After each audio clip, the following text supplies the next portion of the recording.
Top selection computers, तमाम branded computers, Dell, HP, IBM और laptops के अलावा एसेसरीज वाजबी दाम पर दस्तयाब है। स्कूल, कॉलेज, कॉर्पोरेट ऑफिस के लिए बल्क क्वांटिटी में सप्लाई किया जाता है और माहिर टेक्नीशियन की निगरानी में रिपेयर की सहूलत। घर, दुकान, सोसाइटी सेफ और क्राइम फ्री बनाना चाहते हैं तो इंस्टॉल करवाइए CCTV कैमरास HD क्लियरिटी के साथ। गुज़िश्ता 12 साल से मुल्क भर में अपनी इन तमाम खिदमात को जारी रखते हुए आपके एतमाद को बरकरार रखने वाला नाम सैयद राशिद अली माजिद।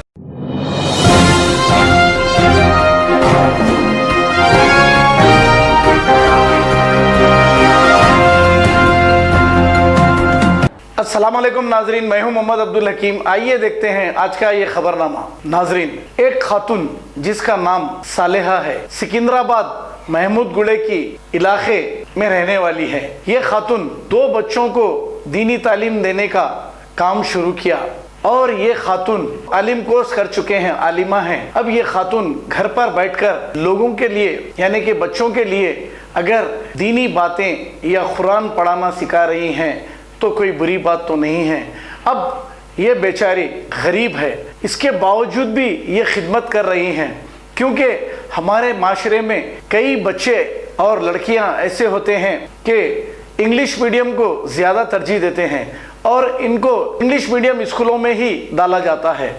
अब अगर ये खातून ये काम कर रही हैं तो हम सबका काम भी ये बनता है कि इनकी कुछ मदद करें। जैसे कि ये खातून घर पर पढ़ा रहे हैं, एक हाल में बिठाकर 50 बच्चों को पढ़ा रहे हैं। अब इसमें बड़े लड़कियां भी आ रहे हैं। अब इनका कहना यह है कि इनको ये मामूली से पैसे देते हैं, 50 रुपये 100 रुपये देते हैं, ये किराया पूरा नहीं दे सकते और ये चला नहीं सक रहे हैं। तो हमको जब इन्होंने ये कहा तो हमने ये सोचा कि हमारे अहले खैर भाई कई हैं जिसको अल्लाह ताला ने बहुत सारी दौलत दी है, तो हम आपसे ये गुजारिश करते हैं ऐसी खातून की मदद करें जो दीन को फैला रही है, इस्लाम को फैला रही है, दीनी तालीम इन मासूम बच्चों को दे रही है और बड़े बच्चों को, लड़कियों को दे रही है, क्योंकि ये ज़्यादा से ज़्यादा इंग्लिश मीडियम स्कूलों में ही इनके माँ बाप बच्चों को डालने की तरजीह देते हैं। अब आप देखिए नाजरीन, कई ऐसे NGOs चल रहे हैं जो अपना पेट पाल रहे हैं, हालांकि वो कल तक कुछ नहीं थे, आज वो पैसे वाले बन गए हैं आप ही के पैसों से। हालांकि आप लोग ऐसे लोगों की अगर मदद करेंगे तो शायद इस मदरसे से अच्छी तालीम लेकर लड़कियां बड़े होकर दीनी तालीम हासिल करके इनकी ज़िंदगी अच्छी गुजारेंगे और नौजवान लड़के दीनी तालीम जिसको मिलेगी वो लड़के भी अपने माँ बाप के साथ अच्छा सलूक करेंगे।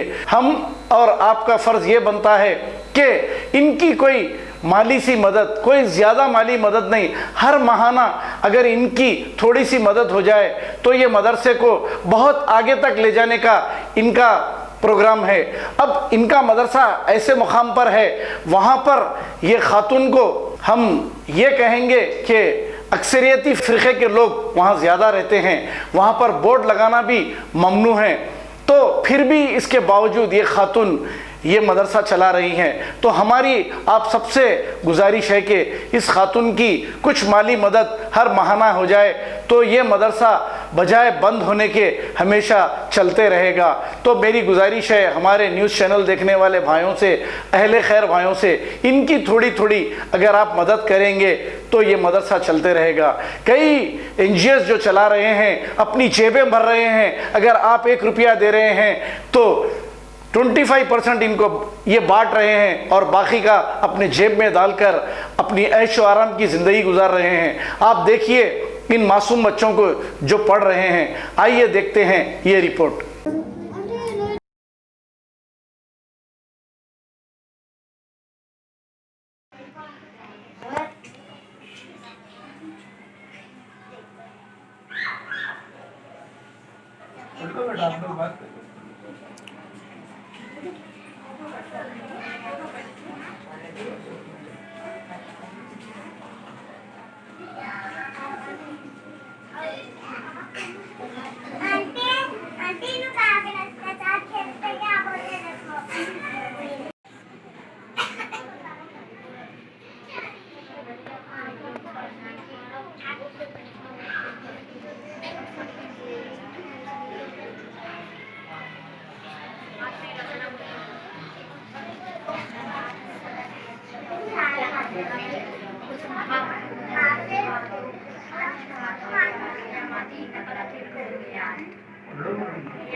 के बाद की दुआ पढ़ते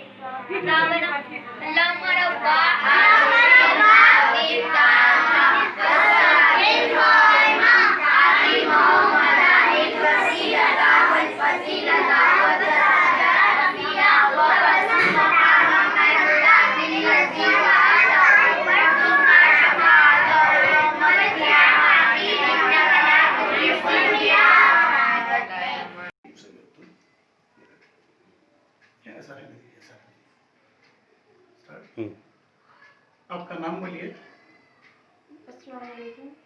जी मेरा नाम सालेहा है और मैं आलिमा हूँ और मैं महमूदगुड़े में रहती हूँ। आप हाँ, आलिमा कोर्स आप कितने साल में हासिल करे?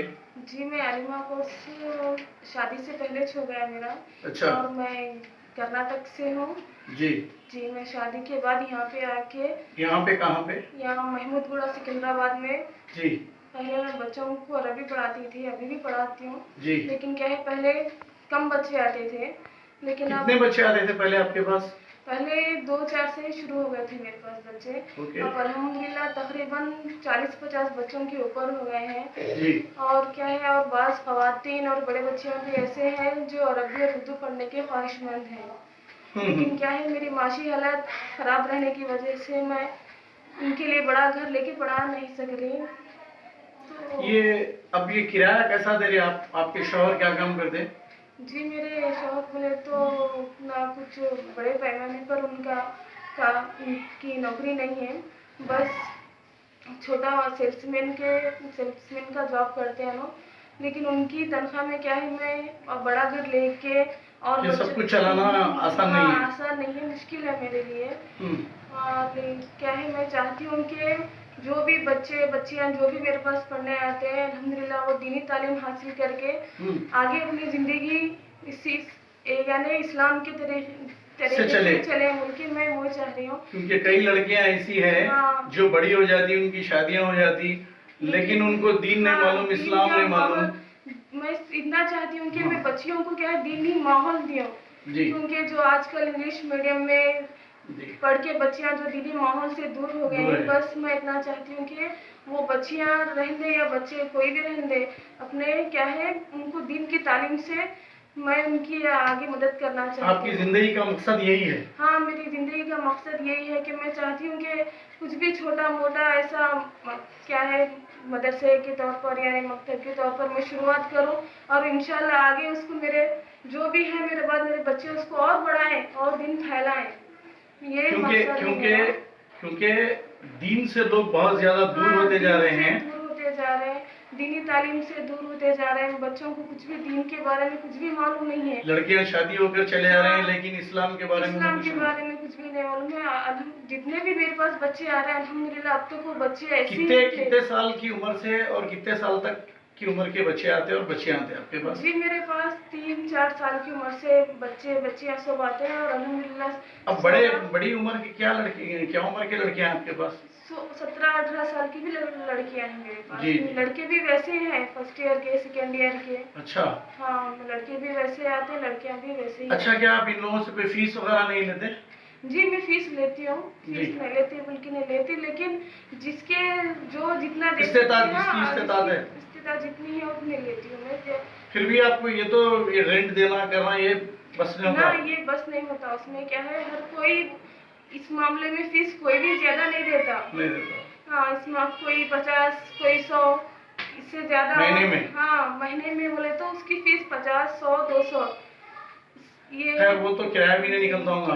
नहीं निकलता, उससे किराया भी नहीं निकलता। तो अभी आपका और क्या मकसद है कि आप इससे बड़ा कोई घर ले? हाँ आपकी कुछ मदद हो जाए तो? मैं इससे बड़ा घर लेके मेरे पास ऐसा है इस घर में कि मैं बच्चे और बच्चियों को दोनों को मिला के बिठा रही हूँ। तो क्या मैं चाहती हूँ कि मर्द बच्चों को अलग और बच्चियों को अलग करके कम से कम 1-2 रूम का भी अगर मेरे को घर का जैसा इंतज़ाम हो गया तो मैं चाहती हूँ कि दोनों को 1-2 क्लास बना के अलग अलग बिठा के उनको सही तरीके से दीनी तालीम की तरबियत देना बोल के मेरा मकसद है। खबर है शहर की, खबर है गाँव की, खबर है सारी दुनिया की। 7H न्यूज़ पसंद आए तो लाइक कीजिए, शेयर कीजिए और सब्सक्राइब करना ना भूलें। 7H न्यूज़, आपकी आवाज़।